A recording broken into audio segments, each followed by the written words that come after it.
এটা হলো নরসিংদী জেলা শিবপুর, আমার নিজের জেলা। আমি দাঁড়িয়ে দেখেন এই যে গাছটা, এই গাছটা বিক্রি করলে কয় টাকা দিবে, কয় টাকা দিবে দেখেন তো। আল্লাহ যে কত বড় নিয়ামত দিয়েছে গাছটার মাঝে, দেখছেন কত কাঁঠাল আসছে। এই নিয়ামত শেষ করা যাবে শুক্রিয়া।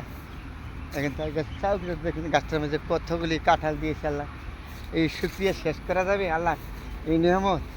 দেখছেন এই গাছটার মাঝে কত কাঁঠাল আসছে, তা আল্লাহর শুক্রিয়া আসলে কেন শেষ করবো। দেখেন যে কত বড় নেহামত, এই গাছটা কত ছোটো, আর গাছটার কাঁঠালগুলি আল্লাহ দিয়েছে কত সুন্দর সুন্দর কাঁঠাল, আগা হচ্ছে কাঁঠাল। দেখছেন আল্লাহর শুক্রিয়া আসলে শেষ করা যাবে না। তারপরেও আপনাদের সাথে যখন আমার নিজের গ্রামে আসি তখন আমি আপনাদের সাথে শেয়ার করি আমার নিজের এলাকাটা নিয়ে। দেখেন আমার নিজের এলাকাটা নিয়ে গাছটা কত, তাহলে আমার নরসিংদী জেলা শিবপুর যখন আসি তখন আপনাদের সাথে শেয়ার করি এই সুন্দর জিনিসগুলি নিয়ে দেখাবার জন্য।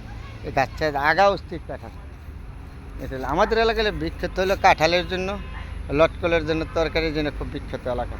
তারপরে আপনাদের দিকে শেয়ার করলাম, গাছটার দিকে তাকায় দেখেন, আপনারা যেদিকে তাকাবেন সেই দিক দিয়ে সবুজ শ্যামল সোনার বাংলা বেশ। তার গুণ গান শেষ করা যাবে না বলে তারপরে আপনাদের সাথে বন্ধুরা শেয়ার করলাম।